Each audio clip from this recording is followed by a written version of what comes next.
Hello' everyone, আপোনালোক কেনে আছে? নিশ্চয় ভালে আছে, ময়ো ভালে আছোঁ। আজি বনাবলৈ লৈছোঁ চিলি পনীৰ। আহকচোন কেনেকৈ বনালোঁ দেখাওঁ আপোনালোকক। এয়া প্ৰথমতে মই পনীৰখিনি কাটি লৈছোঁ আৰু ইয়াতে মই দি লৈছোঁ নিমখ। পনীৰটো আপোনাৰ নিজৰ নিজৰ জোখমতে কাটি ল'ব। আৰু নিমখ দি ইয়াতে মই দি দিছোঁ অকণমান জলকীয়া গুড়ি। আৰু মই ইয়াতে দি দিছোঁ অকণমান কৰ্ণফ্ল'ৰ। বেছি নালাগে, এচামুচ কৰ্ণফ্ল'ৰ দিলে হৈ যাব। মই ইয়াতে 200 গ্ৰাম পনীৰ লৈছোঁ আৰু এইখিনি এতিয়া মই ভালদৰে মিলাই ল'ম। চাৰিওফালে জলকীয়া গুড়ি আৰু কৰ্ণফ্ল'ৰখিনি যাতে লাগি যায়, এনেকৈ ধুনীয়াকৈ পনীৰখিনি সানি ল'ব। আপোনালোকে কাৰ কাৰ পনীৰ প্ৰিয় হয় জনাবচোন ভিডিঅ'টো চাই।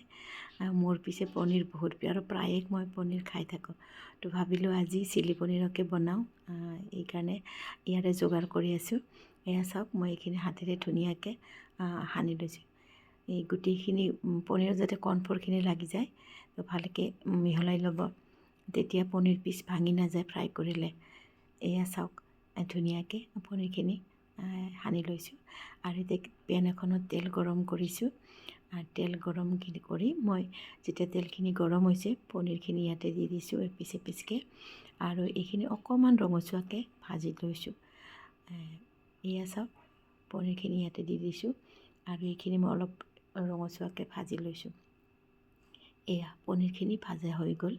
এতিয়া এইখিনি মই ধুনীয়াকৈ নমাই থ'ম। এয়া চাওক, পনীৰখিনি ধুনীয়াকৈ নমাই লৈছোঁ। আৰু এতিয়া সেই তেলখিনিতে মই দি দিছোঁ নহৰু কেইফুটামান মিহি মিহিকৈ কাটি দিছোঁ। আৰু নহৰুখিনি অকণমান ফ্ৰাই কৰি লৈছোঁ, কেঁচা ভাৱটো যাতে গুচি যায়। তাৰপিছত মই ইয়াতে দি দিছোঁ পিঁয়াজ। পিঁয়াজটো মই এনেকৈ কাটি লৈছোঁ, যেনেকৈ চিলি পনীৰত পিঁয়াজটো কাটি লৈ, আৰু লগত দিছোঁ কেপচিকাম আৰু পিঁয়াজখিনি অকণমান ফ্ৰাই কৰি লৈছোঁ। এইখিনি বহুত বেছি ফ্ৰাই কৰিব নালাগে, যাতে পিঁয়াজ আৰু কেপচিকামৰ কেঁচা ভাৱটো গুচি যায়। সিমানখিনি দেখিছে নহয়, ইমানখিনি ফ্ৰাই কৰিছোঁ। আৰু ইয়াতে মই দি দিছোঁ নিমখ, অকণমান নিমখ দি পেলাই। আপোনালোকে আন্দাজমতে দিব নিমখখিনি, যিহেতু পনীৰত নিমখ দিছোঁ অলৰেডি মই, তো বেছি নিমখ নালাগে।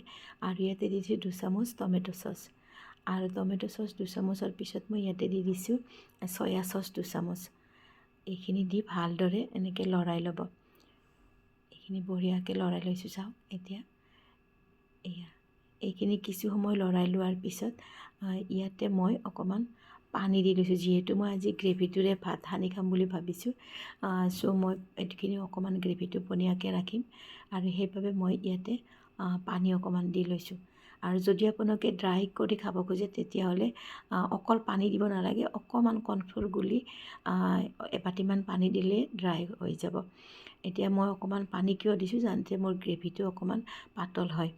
এয়া চাওক, পানীখিনি উতলিব লোৱাৰ লগে লগে মই ইয়াতে এচামুচ কৰ্ণফ্ল'ৰ গুলি পেলাই এনেকৈ ভালকৈ কৰ্ণফ্ল'ৰখিনি গুলি ল'ব, যাতে গুটি গুটি হৈ নাথাকে। কৰ্ণফ্ল'ৰবিলাক বহুত সময় গুলি ল'ব লাগিব, আৰু নহ'লে কৰ্ণফ্ল'ৰখিনি তলত পৰি যায় আৰু পানীখিনি ওপৰত গুচি যায়।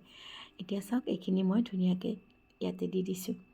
আৰু কৰ্ণফ্ল'ৰখিনি দিয়াৰ লগে লগে এইখিনি ধুনীয়া গোটা হৈ যাব আঞ্জাখন। এয়া বেছি সময় নালাগে, একদম সহজতে আৰু কম সময়তে চিলি পনীৰ বনাব পাৰি। যদি আপোনালোকে বনোৱা নাই কেতিয়াবা, তেনেহ'লে এনেকৈ বনাই চাবচোন। খাই কমেণ্ট কৰিব কেনেকুৱা লাগে। মোৰ যদি ভিডিঅ' ভাল পায়, লাইক কমেণ্ট কৰিব আপোনালোকে। এয়া চাওক, আমাৰ চিলি পনীৰ ৰেডি হৈ গ'ল। ইয়াতে মই অকণমান কেঁচা ধনিয়া পাত ছটিয়াই দিছোঁ, সৰু সৰুকৈ কাটি। গোন্ধটো বহুত বেছি ধুনীয়া হয়। আপোনালোকে ইয়াতে মিঠি পাতো দিব পাৰে। তেনেহ'লে আমাৰ চিলি পনীৰ ৰেডি হৈ গ'ল। ভিডিঅ'টো কেনে পালে জনাব। যদি ভাল পায় তেনেহ'লে লাইক কমেণ্ট কৰিব বুলি আশা ৰাখিলোঁ। আগলৈ পুনৰ এনেকুৱা ভিডিঅ' লৈ আপোনালোকৰ ওচৰত আহিম। আজিলৈ তেনেহ'লে এৰিছোঁ। Bye bye, C U. সকলোৱে ভালে থাকক।